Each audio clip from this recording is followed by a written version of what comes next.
FTP நேயர்களுக்கு வணக்கம். தமிழக அரசியல் களம் ரொம்ப பரபரப்பா மாறிட்டு இருக்கு. இன்றைக்கு கூட தேமுதிக திமுக கூட்டணியில அங்கம் வகிச்சிருக்கு.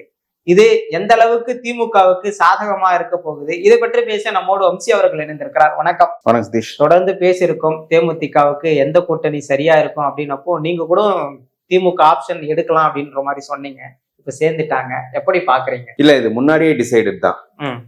இதற்கு ஆரம்ப புள்ளி என்னன்னா, போன வருஷம் ராஜ்யசபா சீட்டு தேமுதிக கொடுத்து வாக்குறுதி கொடுத்தீங்களான்னு கேட்டது எடப்பாடி ஒரு மூஞ்சில் அடிச்ச மாதிரி, ராஜ்யசபாலாம் ஒன்றும் நாங்கள் சொல்லலை அப்படின்ற மூஞ்சில் அடிச்சோம் சொன்னது வந்து பிரேமலதா வந்து பர்சனலா கொஞ்சம் எடுத்து நான் ஹர்ட் ஆயிட்டாங்க, ஃபண்ட் ஆயிட்டாங்க. அதில் அப்பதான் வந்து இப்ப விஜயகாந்த் மறைவை ஒட்டி திமுக வந்து அவங்களுக்கு மறைவா அந்த இறுதி சடங்கு ஆர்கனைஸ் பண்ண கவர்மெண்ட் சப்போர்ட் பண்ணது, இதெல்லாமே திமுக சப்போர்ட் பண்ணதை பார்த்து திமுக மீது ஒரு சாஃப்ட் கார்னர் வந்து திமுக நோக்கி சில பாசிட்டிவ் சைன்ஸ் கொடுக்க ஆரம்பிச்சாங்க. இப்போ 2025 ராஜ்யசபா கேண்டிடேட்ஸ் அனௌன்ஸ் பண்ணும்போது தேமுதிகாக நாங்கள் 26ல கொடுக்குறோம்னு சொல்லிட்டு அஃபீஷியலா ரிட்டன் நோட் ரிலீஸ் பண்ணாரு எடப்பாடி. அப்போ பிரேமலதா திரும்ப அடிச்சுட்டாங்க. எடப்பாடி அவமானப்படுத்துறதுக்கு பதில் அவமானம் பண்ண ஆரம்பிச்சிட்டாங்க. இந்த மாதிரி நீங்க இந்த ராஜ்யசபா சீட்டை எடுத்துக்கலாமா வேணாமான்னு நாங்க ஜனவரிக்கு மேல முடிவு பண்றோம் சொல்லி அந்த இடத்துலயே அது அவரை ஸ்னப் பண்ணிட்டாங்க. அதுக்கப்புறம் ரெண்டு சைடுமே பேரம் பேசுறது நடந்துட்டு. இது ஒரு ஆக்சுவலி பிரேமலதாவோட வீக்னஸ் தான் வச்சுக்கோங்க. அவங்க ஒரு மாடர்ன் டே பாலிடிக்ஸ்ல எல்லாமே ஒரு கொஞ்சம் ஐடியாலஜி பேஸ் கொஞ்சம் போல்ரைஸா சிச்சுவேஷன்ல ஒரு வேற கூட்டணி போறோம், 6 மாசத்துக்கு முன்னாடியே அதுக்கான நகர்வுகளை நம்ம நடத்தணும். அதுக்கு ஏற்ற மாதிரி தொண்டர்கள் எல்லாருமே அந்த மைண்ட் செட் ரெடி பண்ணணும்.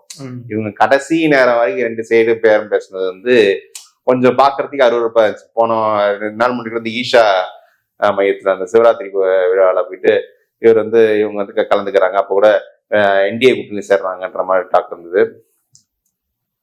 ஆனா ஒரு மாசத்துக்கு முன்னாடியே நம்ம ரவீந்திரன் சிங் சார்லாம் பத்தி பேசும்போதே தெரிஞ்சிருச்சு, திமுக அலையன்ஸ் நம்பர் தான் அவங்க நெகோசியேட் பண்ணிட்டு இருக்காங்க அப்படின்ற மாதிரி டாக் வந்தது. ஏன்னா அவங்க என்ன யோசிக்கிறாங்கன்னா, பாமக இருக்கிற அணியில நமக்கு போய் சேர்ந்த எந்த அளவுக்கு ஒர்க் அவுட் தெரியுது. ஏன்னா அவங்களோட ஓட்டு வந்து 10% எதிரான ஓட்டு. இது வந்து பாமக இருக்கிற அணியில டிரான்ஸ்பர் பண்ண முடியாது.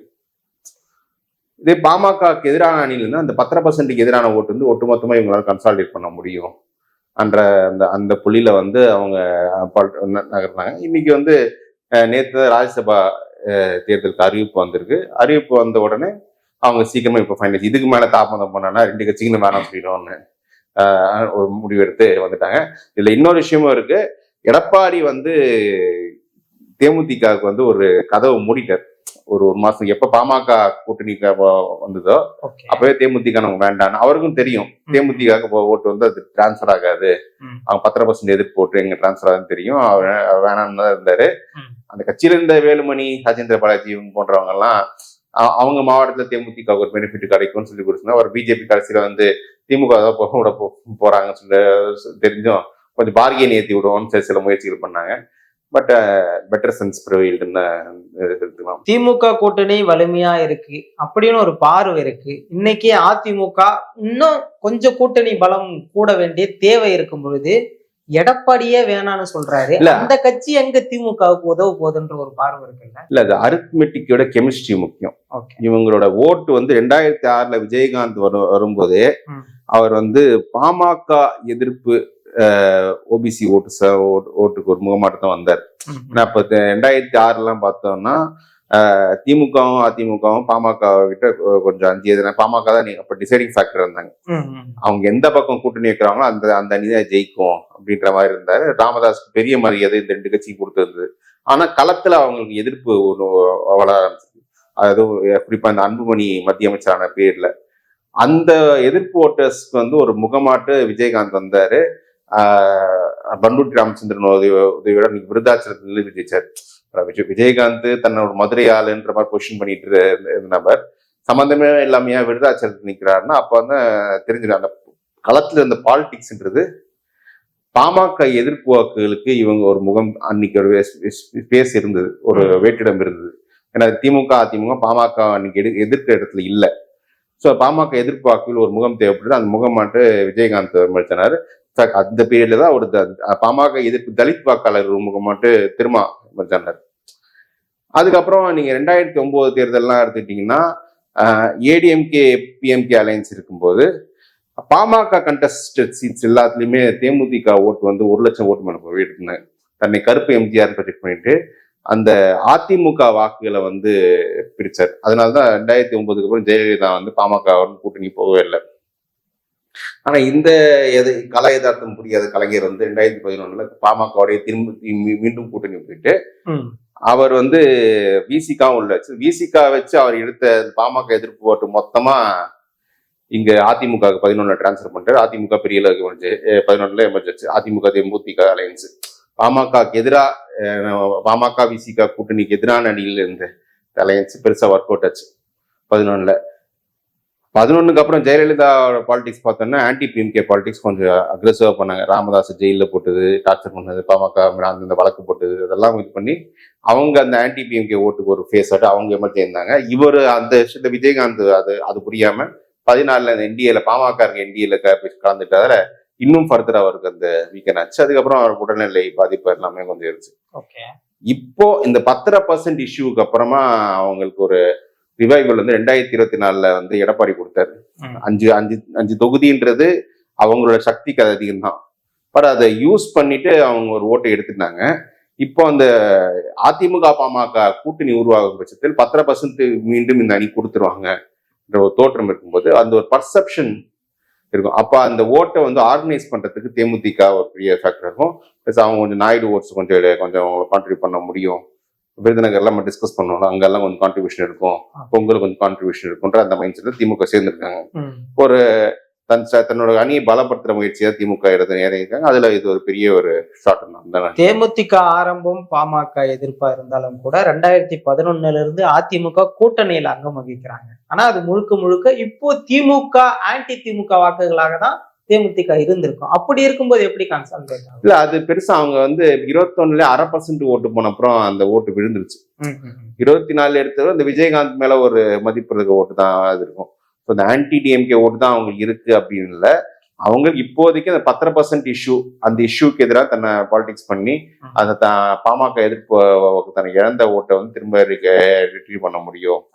திமுகவுக்கு தான் அந்த ஓட்டு இருக்கு. அந்த வீட்டுக்கு அந்த ஓட்டு ஒரு கேட்லெஸ்ட் ஆட்டும் போயிட்டு தனக்கு ஒரு ஸ்பேஸ் உருவாக்க முடியும்னு அவங்க நம்புறாங்க. அந்த ஒரு முடியும்னு ஒரு டிசிஷன் தான் இது.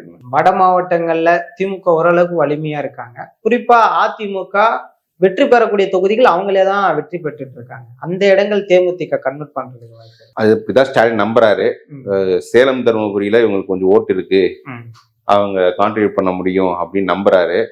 எனக்கு தெரியல சேலம் தருமபுரியில அவங்க ஓட்டு இருக்கான்னு. எனக்கு கடலூர்ல ஓட்டு இருக்கு பார்த்தோம், கள்ளக்குறிச்சியில ஓட்டு இருக்கு பார்த்தோம், விழுப்புரத்துல கொஞ்சம் ஓட்டு இருக்கு பார்த்தோம், விருதுநகர்ல இருக்கு பார்த்தோம். சேலத்தின் தருமபுரியில இருக்கா அப்படின்னு தெரியல. பட் ஆனா கொஞ்ச நேரம் முன்னாடி நான் திமுக நிர்வாகி ஒருத்தர்கிட்ட பேசும்போது அவங்க சொன்னாங்க, இல்லைங்க எல்லா பூத்துக்கும் உங்களுக்கு ஆள் இருக்கு, அது தேமுதிக வர்றது எங்களுக்கு வலிமை தான். திருநெல்வேலியை சேர்ந்த நபர் அவரே வந்து தேமுதிக வர்றது நமக்கு நம்ம பெனிஃபிட் தான் அப்படின்னு அவர் சொன்னாரு. ஸோ அவங்களுக்கு பெரிய வேல்யூ ஆட். ப்ளஸ் பிரேமலதாவோட பிரச்சார வலிமையும் கொஞ்சம் நல்லா. ஏன்னா பிரேமலதா நம்ம 2014 மோடியே பார்லிமெண்ட்ல பாராட்டியிருக்காங்க அவங்களோட கேம்பெயினிங் கெப்பாசிட்டி எப்படி இருந்தா அதுக்கு இருக்குன்னு. அந்த ஸோ பிரேமலதா வந்து பிரச்சாரம் பண்றாங்கன்னா ஒரு நல்ல அளவுக்கு ரீச் இருக்கும். ப்ளஸ் இப்போ திமுக வந்து இந்த பெண்களுக்கு 2000 இப்போ 5000 கொடுத்த இந்த ஸ்கீம் எல்லாம் பெரிய அளவுக்கு அது பெண்கள் ஓட்டு வரும்னு எதிர்பார்க்குறாங்க. ஸோ பிரேமலதாவோட கேம்பெயின் வந்து அதுக்கு பெரிய அளவுக்கு ஒரு பூஸ்டர் கொடுக்கும்னு தான் அவங்க நம்புறாங்க. என்ன ஒரு சிக்கலே ஜெயிச்ச அப்புறம் பிரேமலதா வந்து எங்களால தான் ஜெயிச்சாங்கன்னு ஒரு கூச்சமே படம் சொல்லுவாங்க.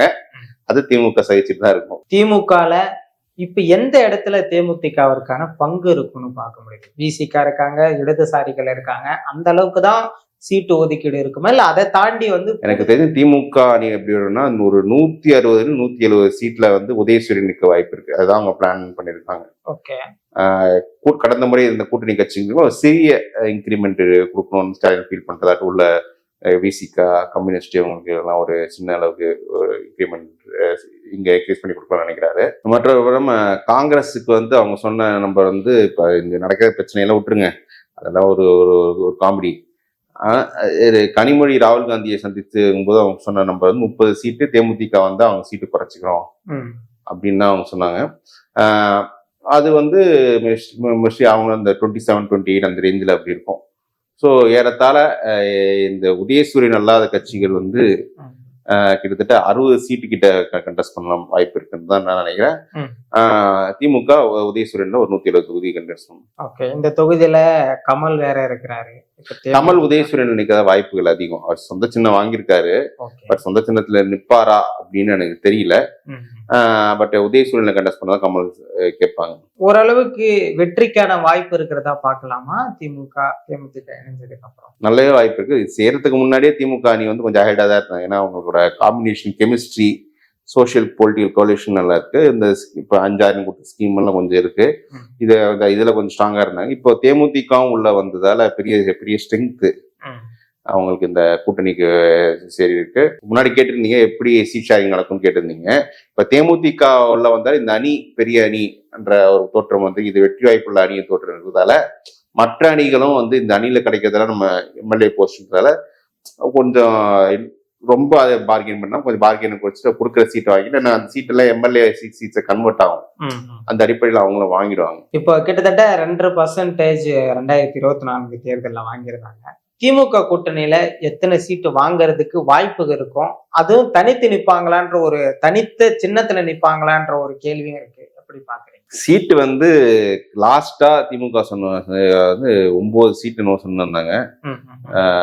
மேபி அது 8க்கும் வந்திருக்கலாம், 10க்கும் போயிருக்கலாம். ஏன்னா அவங்க லாஸ்ட் ஒரு 2-3 வீக்ஸ் எடப்பாடி கதவை மூடிட்டாருன்றதை சென்ஸ் பண்ணிட்டாங்க திமுக. அது வந்து பிஜேபி பேசலாம் ஒரு விஷயம் கிடையாது. எடப்பாடி சைட்ல அவங்க ஆஃபர் இல்லை, சென்ஸ் பண்ணிட்டாங்க. மேபி அவங்க எண்ணிக்கை குறைக்கலாம். 8 to 10 அப்படின்னு தான் நான் பார்க்கறேன். ஒரு 10க்கு மேல அவங்க வாங்கிட்டாங்கன்னா அது பெரிய ஒரு ஜாக்பாட் தான் நினைக்கிறேன். பட் என்னோட இது வந்து 8 to 10 தான். சிம்பிளை பொறுத்த வரைக்கும் அவங்க தனி சிம்பிள் தான் நினைப்பாங்க. பட் ஆனா அவங்க கேட்கிற முரசு சின்னம் வந்து கிடைக்காது. அவங்களுக்கு போய் எலெக்ஷன் கமிஷன் வேற சிம்பிள் தான். அவங்க ரெஜிஸ்டர்ட் பார்ட்டி கிடையாது இப்போ. ஸோ வேற சிம்பிள் தான் அவங்க கிடைக்கும். நிச்சயமாக பல்வேறு விஷயங்கள் பேசணும், தொடர்ந்து பேசுவோம். நன்றி.